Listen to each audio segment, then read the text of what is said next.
Web series story expert presence American pastoral 2016 में बनी यह फिल्म अमेरिकन क्राइम ड्रामा है। इसे डायरेक्ट किया था एवन मैकग्रेगोर ने। राइटिंग का काम किया था जॉय रोमानो ने। फिलिप रॉथ के द्वारा लिखी इसी नाम के नोवेल पर यह बेस्ड है। फिल्म में मुख्य रूप से एवन मैकग्रेगोर और जेनिफर कॉलोनी ने एक्टिंग की थी।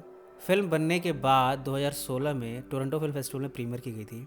इसकी कहानी में दौर चल रहा है 1996 का। हाई स्कूल के 45 साल कंप्लीट होने के बाद रीयूनियन में आज न्यू जर्सी में नेथन जकरमैन और जेरी की मुलाकात हुई है।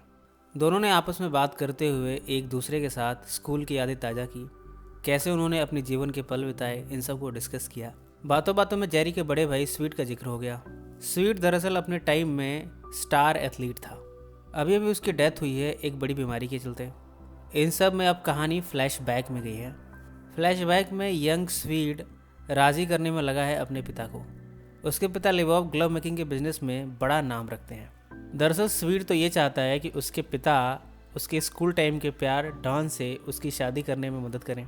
स्कूल के समय में डॉन मिस अमेरिका में पार्टिसिपेट कर चुकी थी। स्वीट तभी से उसके रूप का दीवाना हो गया था। उसे पाने की चाह वो अभी तक लिए बैठा है, पर लिवॉव को यह रिश्ता मंजूर नहीं और इसकी वजह है स्वीट का ज्यूइश होना, जबकि डॉन रोमन कैथलिक है। अगर ये शादी हुई तो बहुत बड़ी प्रॉब्लम आ सकती है। वैसे ही इन दोनों समुदायों के बीच अक्सर लड़ाइयाँ होती रहती हैं। यूएस के न्यू जर्सी के इस क्षेत्र में तो खासकर इन दोनों समुदायों के अलग अलग कल्चर हैं। ऐसे में दोनों एडजस्ट कैसे करेंगे? यही वो सवाल है जिनमें लिवॉव अपने बेटे को डॉन से शादी नहीं करने देना चाहते। पर जब उनकी मुलाकात डॉन से हुई तब वो देखकर हैरान है कि वो कितनी स्ट्रॉन्ग पर्सनैलिटी है और साथ में कितनी ऑनेस्ट भी है। इन सब कैरेक्टरिस्टिक्स से मजबूर होकर लिवॉव ने अपने बेटे को डॉन से शादी की इजाज़त दे दी और इस तरह ये शादी हो गई। शादी कुछ सालों बाद इन्हें एक बेटी हुई मैरी। अभी एक छोटे से टाउन ओल्ड रिमरॉक में सेटल हो गए हैं। यहाँ स्वीट ने एक बड़ी फार्म को एक्वायर कर लिया है। स्वीट को ग्लव फैक्ट्री जब भी जाना होता है तब उसे 30 माइल का ट्रैवल करना पड़ता है।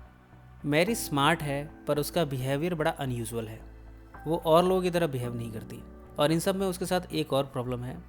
दरअसल जब वो बोलती है तब शब्द उसके मुंह से साफ साफ निकल नहीं पाते, वो हकलाती रहती है। इसकी वजह से डॉन और स्वीट की लाइफ में भी प्रॉब्लम क्रिएट हो गई है। वो तो ये चाहते थे कि उनकी बेटी एक खुशनुमा शख्स हो, उसकी ज़िंदगी अच्छी हो, पर वो ये समझ नहीं पा रहे हैं कि अपनी बेटी की इस बीमारी का वो इलाज कैसे करें। इन सब में धीरे धीरे मैरी बड़ी हो गई। अब वो हाई स्कूल पहुंच गई है। अब उसकी पर्सनैलिटी में बहुत सारे चेंजेस आ गए हैं। उसे बहुत सारी शिकायतें हैं। उसकी सबसे बड़ी शिकायत है पॉलिटिकल सिस्टम। उसे इस समाज का पॉलिटिकल सिस्टम समझ नहीं आ रहा और ना ही ये सोसाइटी उसे समझ में आती है। आजकल 1963 का दौर चल रहा है। वियतनाम वॉर अपने ज़ोरों पर है और इसके खिलाफ अमेरिका में जगह जगह प्रोटेस्ट हो रहे हैं। धीरे धीरे एंटी वॉर प्रोटेस्ट न्यूयॉर्क में भी पहुंच गया है। मैरी भी इस एंटी वॉर प्रोटेस्ट में कंट्रीब्यूट करना चाहती है। वो इस समाज में बहुत सारे सवाल उठा रही है। भला ब्लैक लोगों को इतना वंचित क्यों किया जाता है उनके अधिकारों से, और ये लड़ाइयाँ क्यों होती हैं? वो नहीं चाहती कि इस दुनिया के किसी भी हिस्से में कोई भी लड़ाई हो। एक दिन हकलाते हुए उसने अपने पिता से कहा, मैं इस सोसाइटी के लिए कुछ करना चाहती हूँ। ये कैसी दुनिया है जिसमें हम रहते हैं? अपनी बेटी के इन सवालों से स्वीट को बड़ा अचंभा हुआ। स्वीट नहीं चाहता कि उसकी बेटी इन सब मामलों में ज़्यादा पड़े, पर मैरी है जो कि ज़िद्दी है। वो कभी भी किसी की नहीं सुनती। स्वीट जब भी उसे समझाने की कोशिश करता है, मैरी उस पर ही गुस्सा हो जाती है। हार कर एक दिन स्वीट ने उससे कहा, अगर तुम वाकई में प्रोटेस्ट करना चाहती हो तो अपने आप को इतना ट्रबल देने की ज़रूरत क्या है? तुम चाहो तो यहाँ बैठे बैठे भी प्रोटेस्ट कर सकती हो।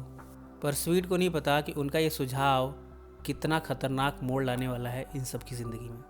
जब स्वीट ने अपनी बेटी को ये सुझाव दिया तब मैरी ने कहा, अगर मैं यहाँ बैठे प्रोटेस्ट करूँ तो मेरे प्रोटेस्ट को सुनेगा कौन? स्वीट ने कहा, क्यों नहीं, तुम एक बार ट्राई तो करो। इन सब बातों को कुछ दिन बीते ही थे कि टाउन के छोटे वाले पोस्ट ऑफिस और एक स्टोर को डिस्ट्रॉय कर दिया गया है बॉम्ब के थ्रू। इस बम विस्फोट में स्टोर का ओनर भी मारा गया है और इसी घटना के बाद मैरी गायब हो गई है। अब चूंकि वो मिल नहीं रही है, उसे ही प्राइम सस्पेक्ट माना जा रहा है इस बॉम्बिंग में। डॉन और स्वीट को पूरा श्योर है कि उनकी बेटी इनोसेंट है। उनके हिसाब से उनकी बेटी ने कुछ भी नहीं किया, और अगर किया भी है तो ये सब उन रेडिकल्स के बहकावे में किया है। उन्होंने ही फोर्स किया होगा मैरी को ये सब करने के लिए। स्वीट मिला एफबीआई से और कहा, मैं अपनी बेटी को ढूंढना चाहता हूँ। एफबीआई एजेंट ने कहा, तुम्हारी बेटी उस बम विस्फोट में मारी गई है। वो उस बॉम्बिंग में शामिल थी। उसने पहले तो बम विस्फोट कराया और फिर खुद को मार लिया। पर स्वीट को ये सारी बातें बकवास लग रही है। उसने कहा, तुम बिल्कुल भी नहीं जानते, मेरी बेटी का इन बॉम्बिंग से कोई लेना देना नहीं है। उसने कुछ भी नहीं किया। अगर तुम उसे ढूंढ नहीं सकते तो मैं ढूंढूंगा। इन सब में 22 साल की रीता कोहेन ने विजिट किया है स्वीट की फैक्ट्री को। वो एक रिपोर्ट तैयार कर रही है जिसमें कि बिजनेस क्लास के बारे में वो लिख रही है। रीता मिली स्वीट से और कहा, मैं आपको आपकी बेटी को पाने में मदद कर सकती हूँ। दरअसल वो मरी नहीं है।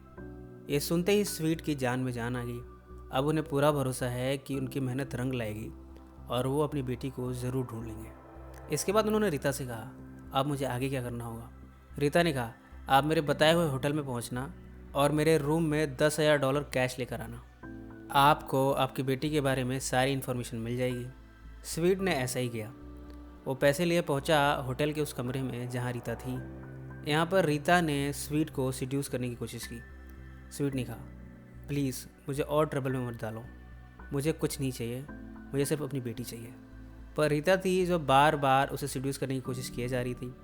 मौका देकर वो पैसे लेकर भाग गई और मैरी के बारे में कुछ भी नहीं बताया। मैरी के जाने का दुख सिर्फ स्वीट को ही नहीं बल्कि डॉन को भी है। अब उसे नर्वस ब्रेकडाउन हो गया है। इस क्रम में उसका इलाज किया गया और धीरे धीरे वो ठीक होने लगी है। पर ठीक होते ही उसने अपने नेबर से अफेयर कर लिया। उसने स्वीट से भी कहा, अब मेरे को भूल जाओ। जितना हम उसके बारे में सोच सकते थे सोच लिया, जितना हम कर सकते थे कर लिया। अब इन सब का कोई फ़ायदा नहीं। तुम जितना उसके बारे में सोचोगे उतनी ही तकलीफ़ होगी।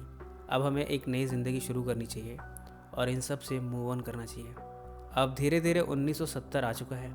स्वीट ने एक दिन रीता को न्यूयॉर्क सिटी के एक स्ट्रीट में देखा। इस बार वो रीता के साथ कुछ अलग लहजे में पेश आए। रीता को भी एहसास हुआ कि उसे अब स्वीट की मदद कर ही देनी चाहिए।